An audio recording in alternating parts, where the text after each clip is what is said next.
O, di ba? O, can you imagine? Mali ang liquidation mo, mare. May issue ka pala sa confidential, liquidation ng confidential fund, Laila. Hindi po ito fake news. Paki-download po mga kababayan, no? Ang COA report, ayan na ang ating QR code. Di ba? Hindi mo pwede kukulungin si Sarah, si Laila malaya. Hindi pwede. Dapat sabay. O, di ba?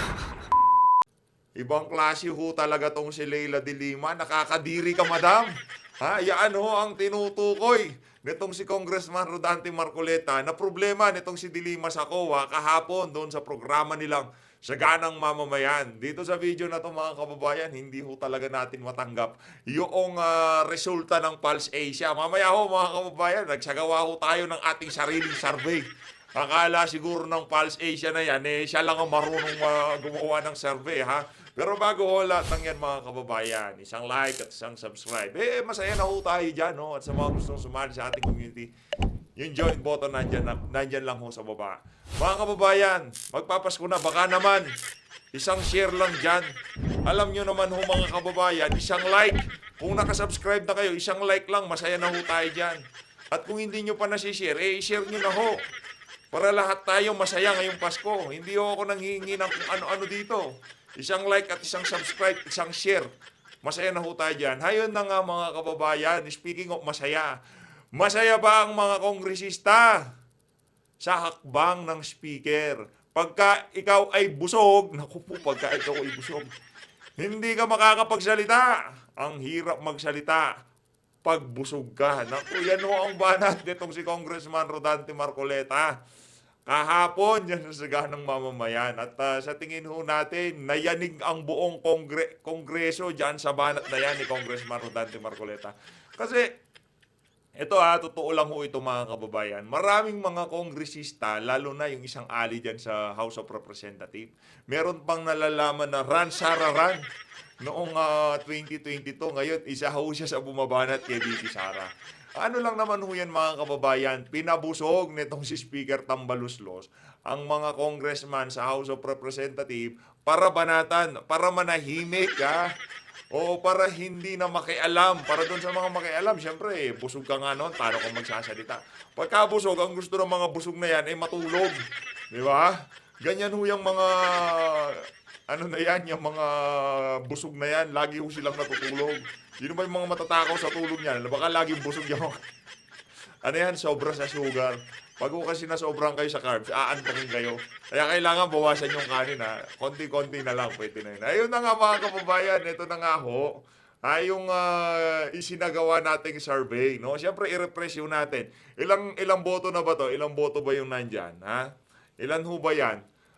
5,700 yung nakipag-participate sa ating survey na yan. Baka sabihin ng mga kababayan natin, fake yan O i-refresh yun natin.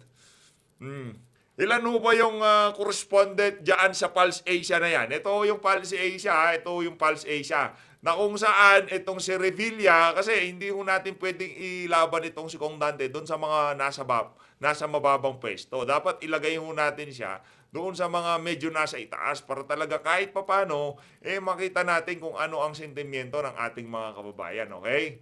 Ito ho, 8,000 ho yung bumoto. Ano ho ba ang tanong natin dito sa ating survey na to? Honest survey. Yun lang, totoo lang, kumbaga walang plastikan, no? Hindi mo kasi pwede dito sa PH update yun. Ito, kung napili mo na ang 11 senator mo, kumbaga meron ka ng 11. Meron ka ng 11 senator, lalagay ko na nga sa pang 12 itong si Kong Dante. Hindi na nga sa pang number 1, number 2 ibigay na natin sa kanila yung 11 senador. O ngayon, isa na lang ang pipiliin mo, At at papipiliin ka sa dalawa na to, sino ang pipiliin mong pang number 12 na kandidato? Mga kababayan, maliwanag pa ho sa sikat ng araw.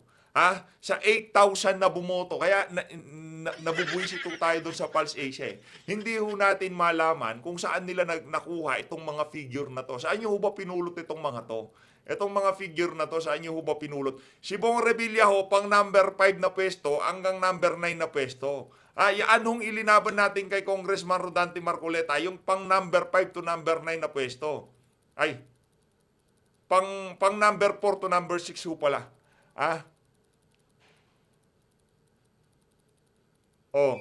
Itong si pang number 4 to number 6. Kalito kasi medyo maliit kasi yung screen pagka ganito.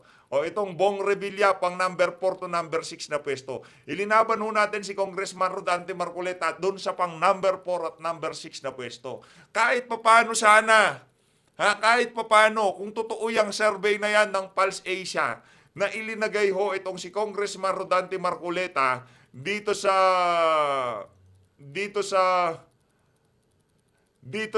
pang number Marcoleta, pang number 22 to 23, wala naman nahusan ng problema kung ilinagay nyo siya number 13, number 14, medyo okay lang Hindi tayo mag-aalborots ang problema, ilinagay nyo siya pang number 24, number 23. Pero base dito sa survey, at saka yung mga nanonood ho dito, base sa aking analytics, yan, meron tayong scientific basis kahit papaano dyan sa mga survey natin na yan. Subscribe muna bago yung scientific basis na yan. Kasi dito sa channel, makikita ho ninyo kung sino yung mga nanonood sa channel nyo. At base sa aking analytics, at ipapakita ko yan sa mga susunod na panahon. Siyempre, kailangan mo natin unti-untiin yan. Hindi natin pwedeng i-all out. Ika nga, madami pa po tayo survey dito. Base sa ating analytics, ang mga nanonood sa atin, nasa edad 25 pataas. 25 to 35, ang mga nasa nasa mga 20%. Karamihan ho ng mga nanonood sa atin, nasa 45 to 100 years old na. Ibig sabihin yung mga nakikipagpartisipa sa mga ganitong klaseng survey na ating kinakandak dito sa PH Update, mga butante ho! Mga butante ho ang nakikipag-participate. Kaya yung sa Pulse Asia, hindi ho natin malaman kung saan nanggaling yung mga figure na ibinandera nila ngayong umaga, na ilinagay nila sa pang number 22 to number 23 yang si Congressman Rodante Marcoleta. Hindi ko kasi tayo pwede maglagay ng 12 kandidato at lahat 'yon bobotohan ng ating mga kababayan. Kumbaga dito yung senaryo, bibigyan ko na ho kayo ng senaryo na ihuli nyo na si Marcoleta. Saan siya may pupwesto kung sakaling ilaban natin siya doon sa number 5 na kandidato? Revilla, name recall, household name, yan si Bong Revilla. Pero nakita nyo ho ang resulta, 97% nakuha ho ni Congressman Rodante Marcoleta. Tingnan nyo ho mga kababayan 8,000 votes ang nakuha niya dito. 8,000 katao na ho ang bumoto. I-refresh ho natin. Baka sabihin i-refresh ko yan Ayan PH Update yan ilan na ho yung bumoto? 9,300 sa loob lamang ho yan ng 37 minutes. Yung ibang mga survey ho natin kung sinong pinaka-inutil na presidente, si Marcos Jr. ho ang pinakauna at nakakuha ho yan ng 174,000 votes. Ganun ho kadami yung mga nakikipag-participate sa ating mga online poll dito sa PH Update. Dito pa ho mga kababayan, kanino ka mas naniniwala? Tiwala. Mga kababayan, meron hong nakipag-participate dyan na 197 votes, 197 na account, 194 na tao ang sumali dyan. Hindi pala, 194 account, YouTube account. Hindi naman ho kasi kayo makakapag-participate kung hindi kayo nakalagin. Nakukuha nyo ho ba? 147, kaya ito ho, reflection na ho ito ng ginawa ng Pulse Asia na yan, napakalaking kabalbalan. Tigilan nyo yan tigilan nyo yan. Ito kasi marami ho tayong nakahandang mga dito sa PH Update. Habang papalapit ng eleksyon, talagang ipapakita ho natin yung kabalbalan at pagiging bayaran ng mga survey na yan. Bayaran ho Paano ba namang hindi bayaran? Dito pa lang i-refresh natin 9,000, ilan ho yan? 9,300 i-refresh natin para magkaalaman kung fake o totoo yan. Ilan na ho? 9,800. 500 katao na naman ho ang bumoto. At pinipili ho nila, hindi na pang-una, hindi na pangalawa, pang-12 kandidato na itong si Marcoleta. Bakit dito sa Pulse Asia na to, ilinagay niyo ho siya sa pang 20 po, sa 24 to 23 at 22 to 23. Anong klaseng kabalintunaan na naman yan? Mali ho yan. Hindi, kayo dyan sa Pulse Asia, ayusin nyo, ano bang ginamit nyong basihan? Bakit nyo nadala doon sa pinakauli itong mama na to? At hindi lang kay Kong Marcoleta natin gagawin to. Sa lahat ng kandidato ho natin, mga kababayan. Ayun na nga ang pinaka-aabangan ng ating mga kababayan dito sa PH Update. Ha? Ito ho ang tinutukoy nitong si Congressman Rodante Marcoleta. Doon sa kanyang sinabi na paging ho pala itong si Leila de Lima, merong bahong tinatago. Hindi ho yung kay Jonel, ha? Hindi ho yung subuan nila ng saba, ha? Iba pa ho yun. Marami hong baho yan. Yung iba, hindi pa nakakalkal sa panahon na ni BP Sara yun. Okay? Wag na muna ngayon. May panahon lahat ng bagay. Ika nga ni Tatay Digong, there's a time for everything. Yung nabulgar ni Tatay Diggs doon sa mga baho nitong alin na to, yung Saba, Jonel, at yung sa ginawang kusina ng mga kusinero ng droga ang Bilibid, kay Tatay Digong. Yung ibang baho ng alin na to, maganda-handa ka Dilima. Etong 2015 COA audit report ng Department of Justice Confidential Fund issue, naku, yari ka dito. Dilima. Siyempre, sinong sasalansan dyan? Isa sa pinakamagaling, isa sa pinakamaganda, at isa sa pinakamalupit na sumalansan sa mundo ng social media. Walang iba kundi ang si Ma'am Sas Rogando Sasot. Palakpakan ho muna natin. Wow. Sabado na, intriga ho ako kay Contante. Ano kaya tinutukoy ni Contanting confidential issue nitong si Dilima? Curious ako. Siyempre, kaibigan niya nitong si Ma'am Joey. Nagpunta tayo kay Ma'am Joey. Nakita ko ito. Naku, ibang klase nga talaga. Eto, mga kababayan, panuorin na ho natin. Bansa. Ayun. Transfer ng field. May part 2 ho itong video na to. Masyadong mahaba. Di natin maarang... wala ho tayong maraming sasabihin dito. Makikinig tayo kay Ma'am Sas. Mahaba ho itong video, no? Puputulin natin to sa dalawa. Abangan nyo na lang yung pangalawa, part 2 pagkatapos nito. Masyadong mahaba ho. Wala naman. Lahat kasi apektado, no? Diba? Lahat. Tama naman yan. Tamang-tama yan. Kaya support kami dyan.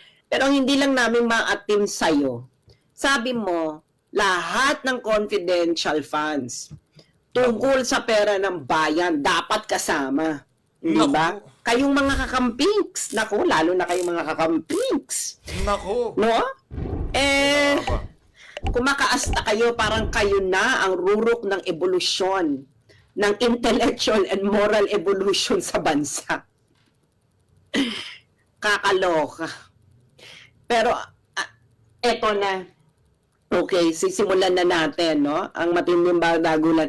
Ano ba unahin natin? Unahin natin ang patron saint ng mga kakampings. Yan. Patron saint ng mga kakampings. Sino ba itong patron saints ng mga kakampings? Okay.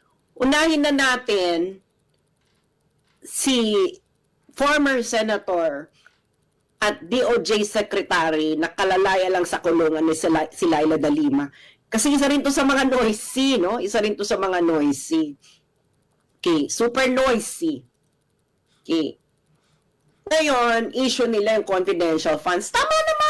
Tama naman, sumasang-ayon naman kami. Ang pera ng taong bayan ang pera ng gobyerno ay pera ng taong bayan. Kaya dapat halugugin. Sabi nga ni Senator Risa Ontiveros na these are public funds. Kailangan may transparency, accountability, di ba? Kaya inspired kami sa mga kakampings, no? Na katulad ni Senator Risa Ontiveros. Pero dapat, Madam Risa, hindi ka selective. Yung? Dapat, kung confidential funds ang issue, dapat lahat. Dapat kahit kakampi mo. Hindi po yung, hindi yung pipili ka lang ng isa at yung pipiliin mo yung malakas sa 2028 Kaya yun lang yung tututukan mo. Tapos yung Yun. talagang bubusisiin mo talaga hanggang kahit sa paano winidraw sa bangko. Di ba ganyan sila? Hanggang sa kung paano winidraw sa bangko yung pera, Nako. ganyan. So ngayon, na-inspire naman kami sa inyo. Confidential Sabay-sabay ho tayong matuto dito kay Professor Sastro Gandusano. Sabay-sabay ho tayo fund, matuto. confidential funds. O di hinalugog namin ang confidential funds, di ba? Sabi ni Laila de Lima, plunder daw, di ba? Plunder daw itong kay Vice President Sara Duterte na ongoing pa ang audit. Ongoing, ibig sabihin, hindi pa tapos ang audit. Aabot pa yun ng Supreme Court. Ibig sabihin, hindi pa yun final and executory. Ano lang sila, nagmamadali lang talaga sila. Bakit sila nagmamadali? Kasi papalapit na yung 2028.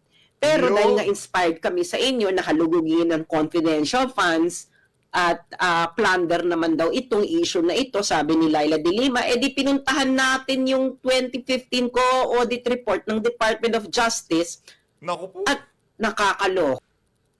Mga kababayan, yung survey kay Congressman Rodante Marcoleta, bago matapos tong video na to, sisilipin ho natin ulit. Titingnan natin kung gaano karaming nadagdag, di ba? Kanina ho, ano na ho ito nasa 9,800. Tandaan nyo ho, 9,800. Bago matapos tong video na to, bibisitahin ho natin at aalamin natin kung gaano kadami ang nagpagpartisipa at kung kahit papano tumaas na itong si Bong Revilla. Tuloy. Nakakaloka, Laila. May confidential funds issue ka rin pala, be. Nako!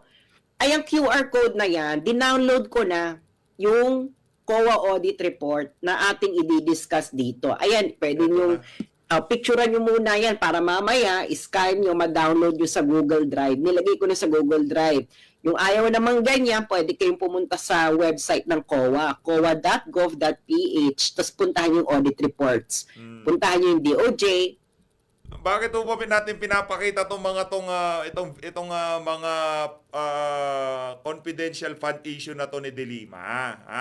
Pinapakita ho natin yan para malaman ng ating mga kababayan na yung mga naglilinis-linisan at naggagaling-galingan, sila din ho merong natatagong baho. Noon pa hong 2015 yan, noong Justice Secretary siya. Yung pwesto ni Boying Ray Mulya, siya ang may hawak niyan noong panahon na yon. At habang hawak niya yan, ginawa hong kusina ng illegal na droga yung Bilibid. At puntahan nyo yung 2015 COA audit report. Hindi siya, okay? Yung mga drug lord. Pero under her watch, kung iika nga sa English, under her watch. Okay. Yan na. Ngayon, Ito na. eto. So, pag pinuntahan nyo yung file, pupuntahan nyo yung file ng observations and recommendations. Ang unang-unang sumambulat sa akin, mga kababayan, mga kakamping, Naku. narurok ng moralidad, sa observations ng 2015 COA audit report ng DOJ, under sa inyong patron saint na kakamping na si Laila de Lima, ay ito, audit of cash advances for confidential expenses. Akalain mo naman, sa dinami-dami ng observations na pwedeng gawin ng COA, ito yung unang sumambulat.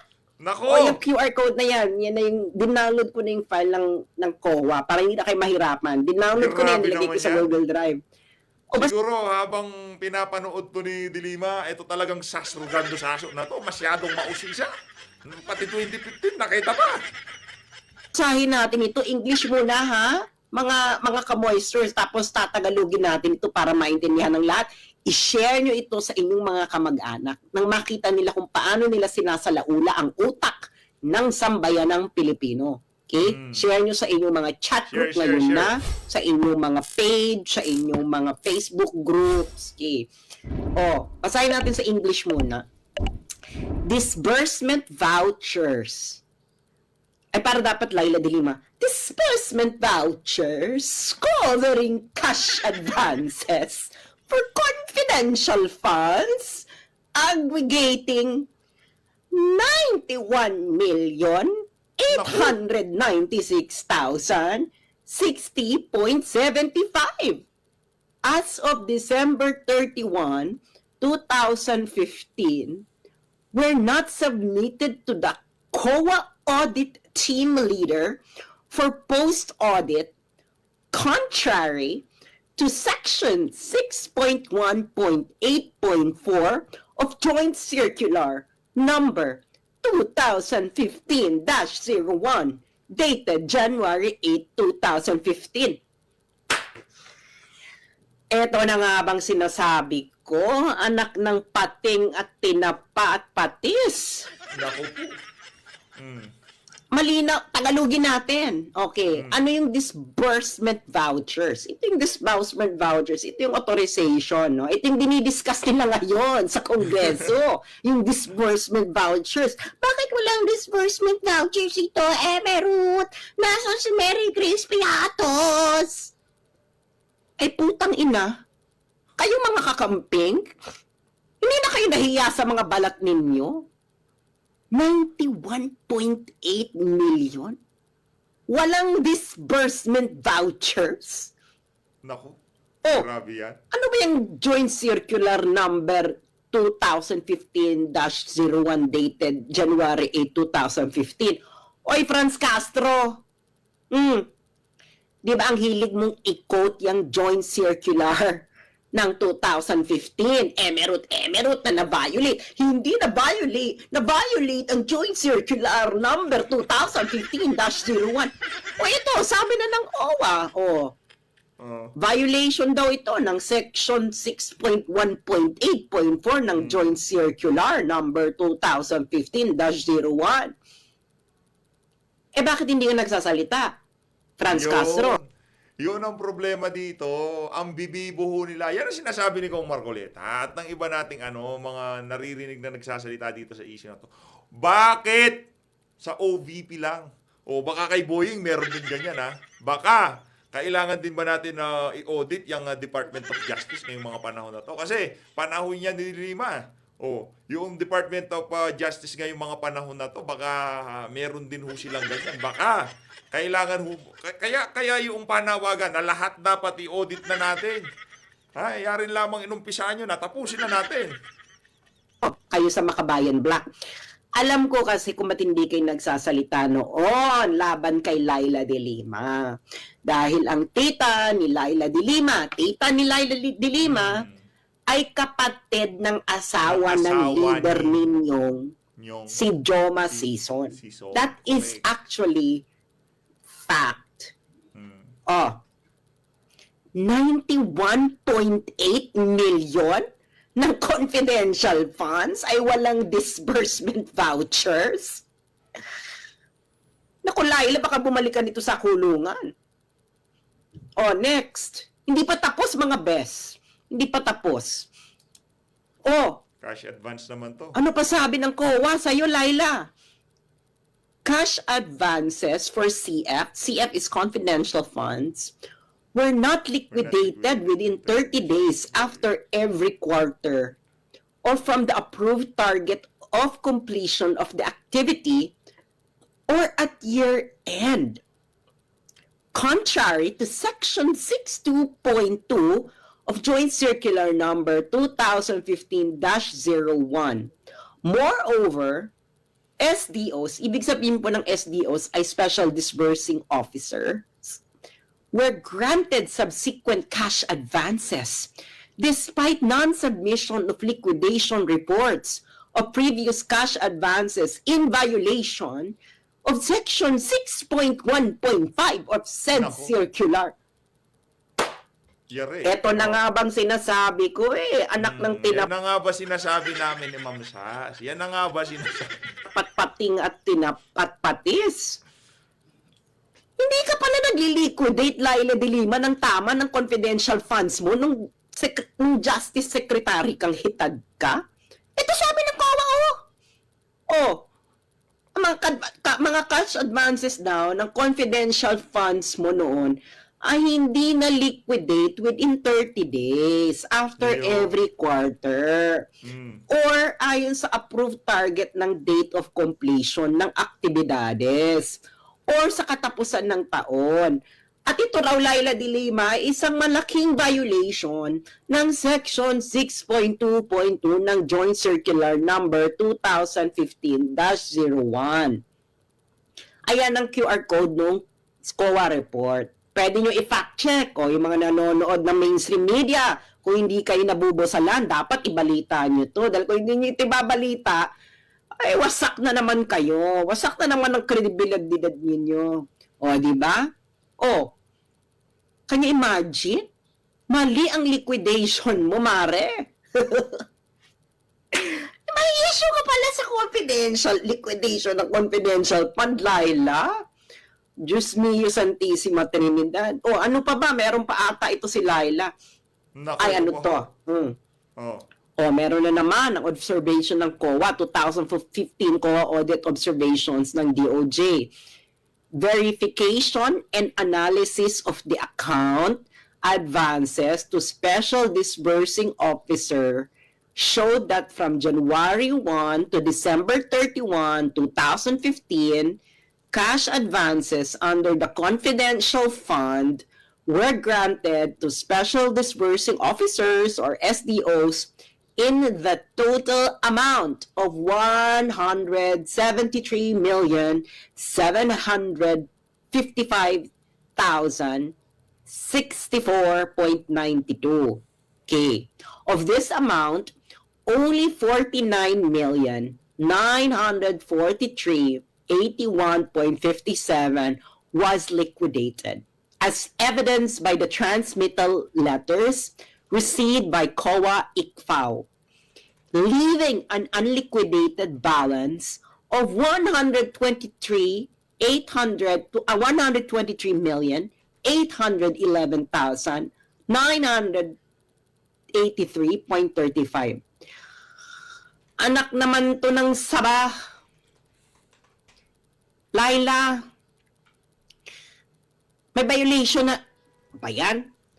123.8 million ay hindi liquidated sa Grabe, confidential laki mo na. funds mo noong pagkatapos ng taon, December 31, 2015. Oh, tangina, what in the hell, Mary Grace Piatos, is this sorcery, Laila? Oh, transmittal letters, okay na pala sa liquidation nung panahon mo, te. Eh, pareho lang naman ang sinusunod din yung batas, oh. Pero ikaw, 123.8 million, hindi liquidated ang cash advances. Ano to? Asan yung perang yan? Oh.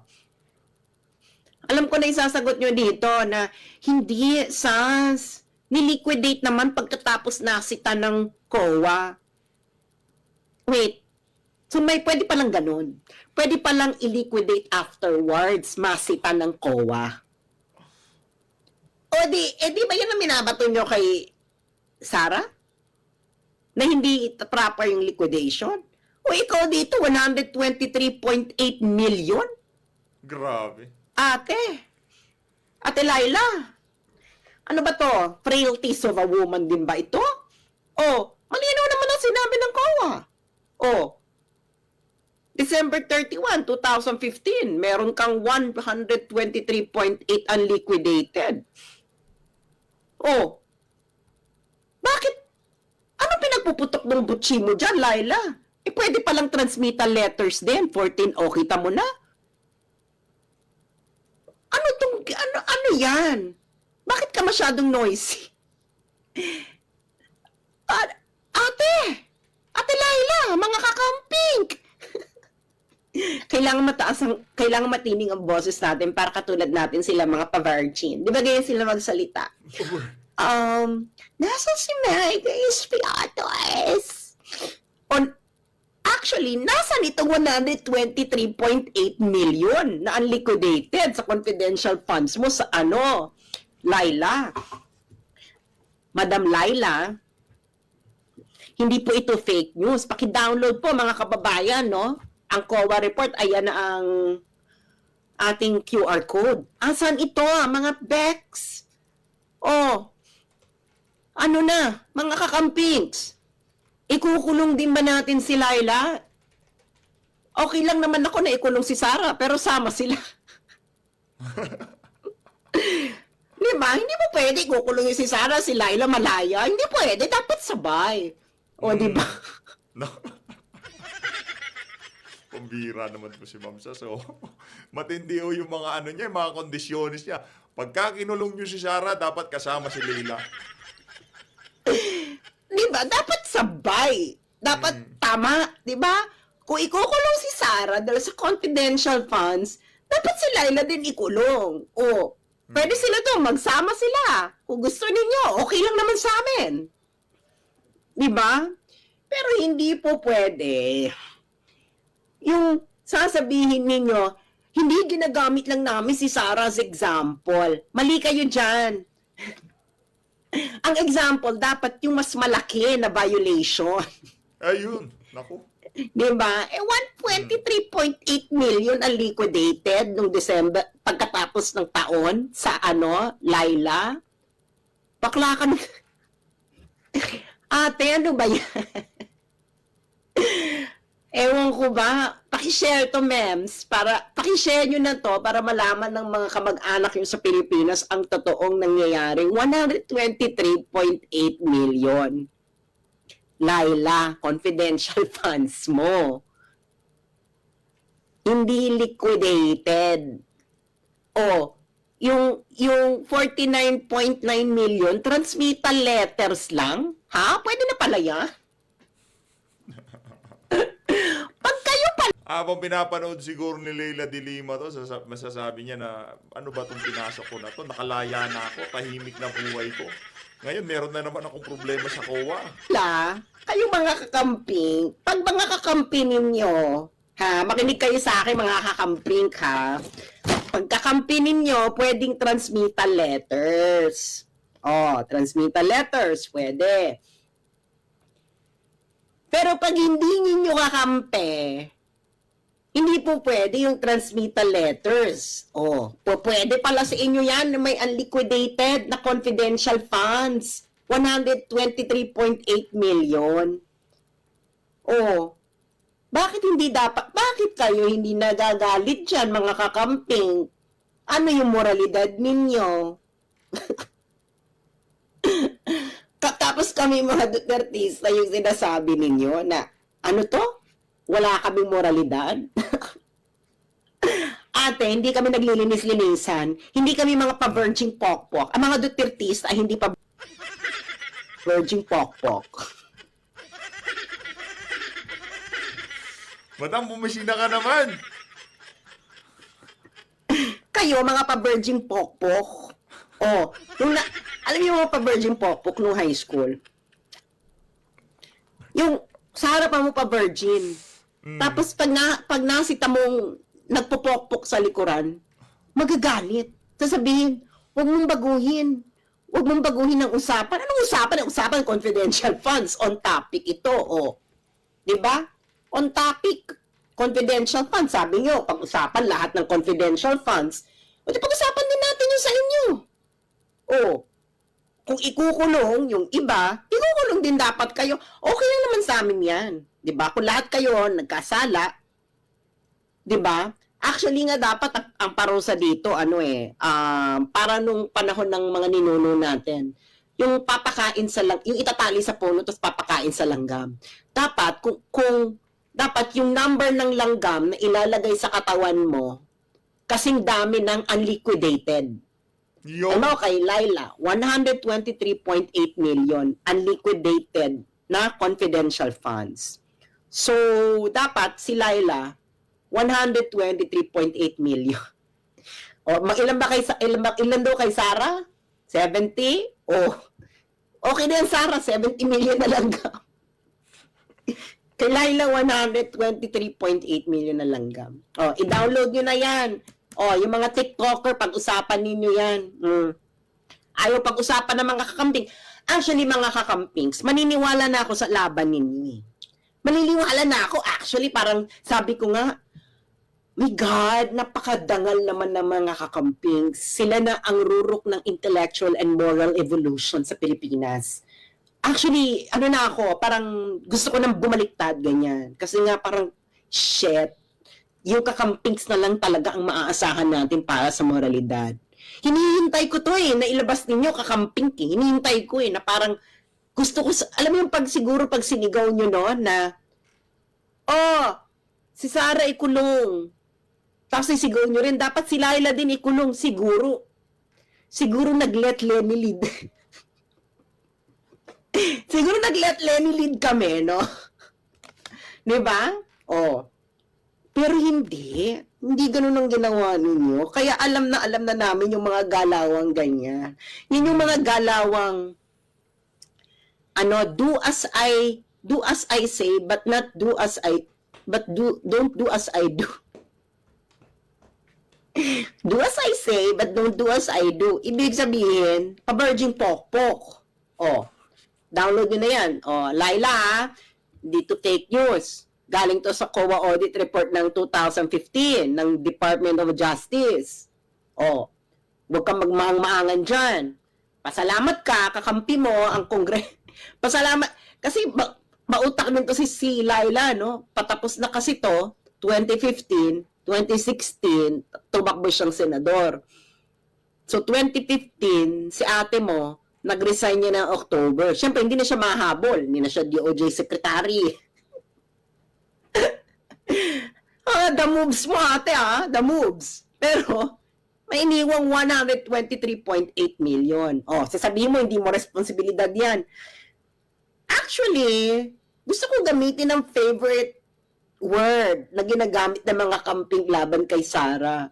Command responsibility. Hindi, may command responsibility yun si Sara kahit sa pag-withdraw ng pera sa land bank. Kasalanan niya yan. Oh, ina-apply lang naman namin ang inyong intellectual framework. Hindi ba? Oh, bawal pala yan. Kayo lang pala ang pwedeng mag-apply niyan. Aba, ano to? Ang birth certificate ninyo, mga magulang ninyo, si Mama Mary at si Papa Jesus. Hindi ganon. Okay, next. Okay. Ano na tayo, mga be? Ano na tayo? Escalating tayong ama. Tip of the iceberg lang yan, pero nakakapagod na mag-research. Ang dami nyo kasing kabalustugan. Diba? Ayun na nga mga kababayan, dito na ho natin tatapusin ang ating reaction video. Sa pangalawang video na ho yan, ibang topic na ho yung tatalakayin dyan itong si Ma'am Sastrogando Sasot. Pero, bago tayo magtapos, i-refresh ho muna natin yung 9,800 votes dyan sa ating dyan sa ating poll sa community natin. Ito ho. Oh, ilan na ho boto? Ilan na ho? From 9,000 naging ilan? Naging 18,000. Oh, ilang percent itong si Revilla? Oh, 3%. Si Congressman Rodante Marcoleta, 97%. Ang tanong, ito yung tanong dyan. Ito yung tanong dyan eh. Oh, saan ho galing ng Pulse Asia itong mga numero na to? Sa basura. As always, maraming salamat to sa pagsuporta sa PH Update. Kung bago lang ho kayo dito, isang like at isang subscribe. Naku, masaya na tayo dyan. At maraming salamat kay Ma'am Sastrogando Sasot. Mag-ingat ho kayo lahat. Mahal natin ng Pilipinas.